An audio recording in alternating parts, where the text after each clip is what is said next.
So our big updates for you today is about the situation in Ukraine and China. We are witnessing two historic pivots happening in real time. And let's talk about the Western Front first. There's a sense of panic spreading fast. Ukraine's out of money and everyone's freaking out. Europe, they are losing their mind, and President Biden, he is scrambling around for money. Russia has been unleashing a barrage of missiles over the past few days, and that is draining Ukraine of weapons but also showing Moscow they have the resources to fight on for much longer. In our lead story today, a top White House budget official warns of dire situation on Ukraine aid. The time to replenish Ukraine's aid is drying up. The border policy issue is the main sticking point here that's causing a delay. January the 19th is coming. That is the deadline for government shutdown, and Ukraine's budget has to be settled soon. However, that's going to be very hard. More funding for Ukraine means more money being added to the national debt. And we all know what happened a few days ago, right? The debt is already at $34 trillion. Interest payments alone total over $1 trillion a year. Many people in America are beginning to lose interest in giving Zelensky a blank check to fight Russia. In a poll by the Pew Research Center, Americans are split over continued aid to Ukraine. Almost 50% of Republicans believe there's too much support being given to them. And across the board, 31% of people, which is the majority here, believes the US is giving too much to Ukraine. Since the start of the war, around half of the country has seen the war as a major threat to US interests, but that has collapsed down to 33% today. It's a big drop in just 2 years. If you're losing popular support, it's going to get harder and harder to justify additional spending. The counteroffensive didn't work. In fact, no one's talking about it today. And there's also the Middle East war about to escalate. A few hours ago, the US government announced their spending budget for 2024. $1.6 trillion will be spent to keep the system running, of which $886 billion will go into military spending. Now, this is money used to finance just the US government alone. This doesn't include all the other liabilities like Social Security, Medicare, and the interest on the national debt. And here's the big catch. This $1.6 trillion doesn't include any aid to Ukraine. This is an election year, which means Biden, he needs a very good reason to get a $60 billion for Zelensky. Now, the first is, of course, to compromise on the border issue. Give the Republicans what they want, but if he does that, he'll alienate his base. So the only way left is to beat the war drums louder, and guess what? It might actually be working. According to the US, Russia is using North Korean missiles against Ukraine. Moscow is using Kim Jong-un's stockpiles to wage the war. This is interesting because only a few parties can truly verify this claim. Only the US, Russia, and North Korea, they know the truth. We have no idea what's truly going on behind the scenes. Apparently, Russia used North Korean ballistic missiles on two occasions against Ukraine. Now, there are no details on how America obtained this intelligence, but at this point, it doesn't really matter. Whether it's true or not, it gives Biden additional ammunition to keep pushing for funding. The whole plan of the West was to isolate Russia and drain away their weapon stockpiles and their war chest. But if Russia is being supplied by the North Koreans, then it's seen as escalation, at least in military supplies and financial aid. Moscow doesn't need to spend time and money to produce missiles, they can just use the missiles from Kim Jong-un. And this obviously poses a big problem for the West. Remember guys, the key here is to get additional funding. Whether this is a truth or a myth at this point, it doesn't really matter. There are already a ton of pieces in the mainstream talking about this new axis of evil America has to prevent, and how you gotta keep Russia, China, Iran, and now North Korea separate.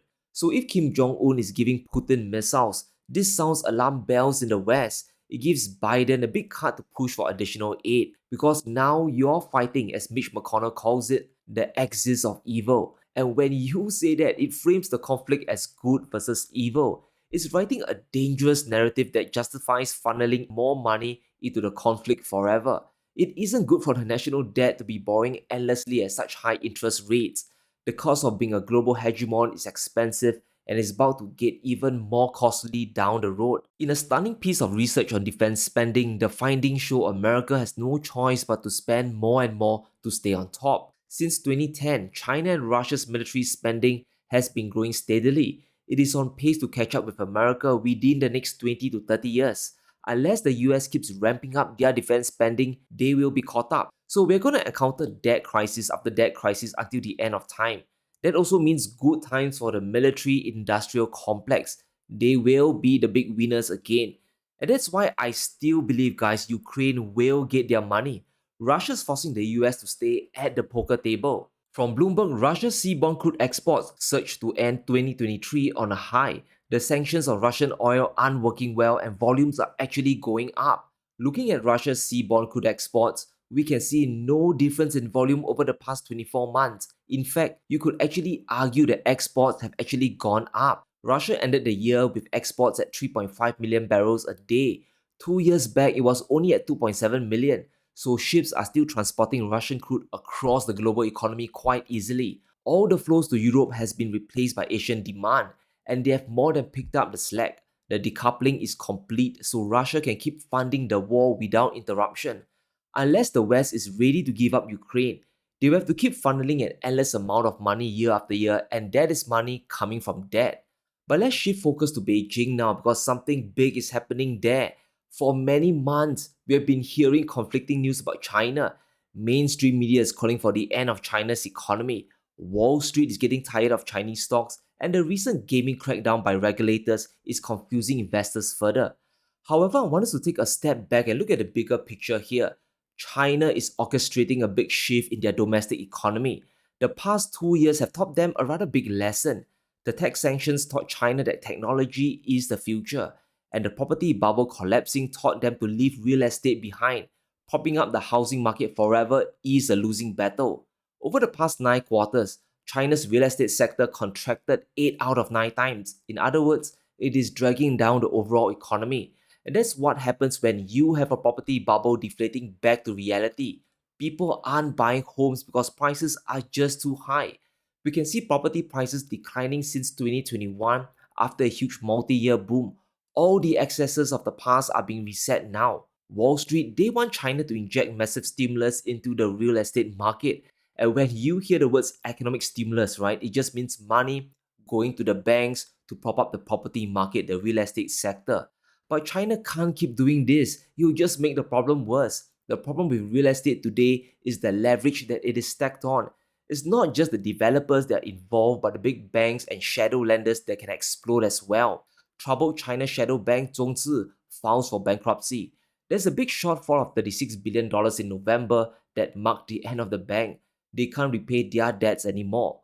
The debts were 460 billion yuan while their assets were only 200 billion yuan. This is a classic case of insolvency. They bought a ton of real estate assets, they loaned out a ton of money to developers, and when the music stopped, the money stopped flowing as well. So if you're President Xi, you now have to make a choice. Do you keep propping up the old economic model? Do you save the real estate sector once again? Because if you do, it's almost a guarantee that more bubbles will inflate and a bigger crash will manifest. People will keep speculating again because it's simply human nature. During China's New Year address, Xi Jinping made a very big admission. He considered that enterprises were having a tough time. People had difficulty finding jobs and meeting basic needs. This is a reality check for China. The old way of doing things doesn't work anymore. China's economy needs to pivot away from real estate into the industries of tomorrow. They are making a grand pivot away from the old playbook that isn't sustainable. And it's this big shift that threatens to spark a big trade war with the West. Now, there's an article that I need to share. It's a really good piece that tells us the true direction of China's new economy. This shifting from old order thinking into the future. However, the consequences of this means more trade and economic wars going forward. China is now shifting towards high value add manufacturing, and this threatens to trigger trade wars with the US and Europe. Until today, there's still a pervasive idea that made in China products are low quality, they are low quality junk. China only manufactures broken plastic toys and low quality stuff, right? But over the past decade, there has been a big push to focus on value.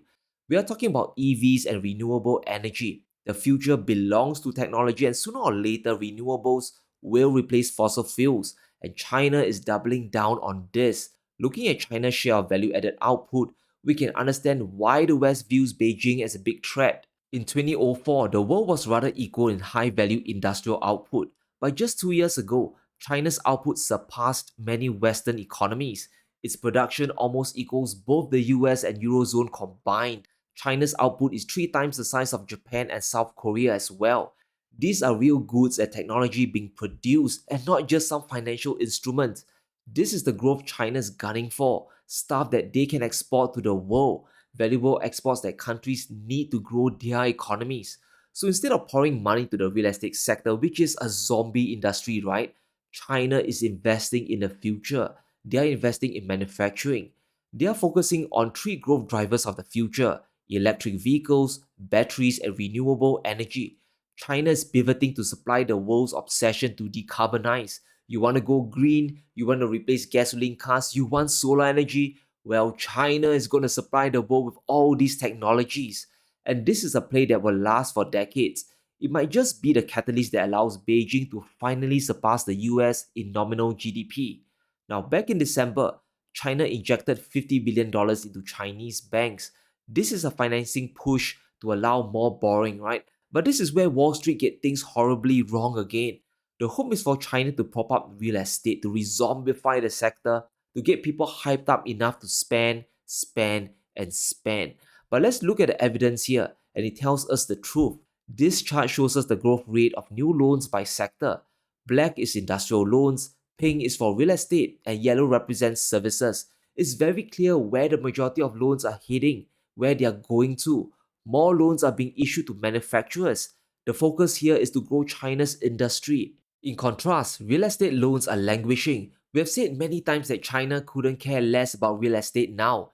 Beijing has officially done a pivot under everyone's noses. They are using the property crisis as an excuse for controlled demolition of the old economy. Focus on the actions, guys, and not the words. China can say they want to save the real estate market all day, but it's just words.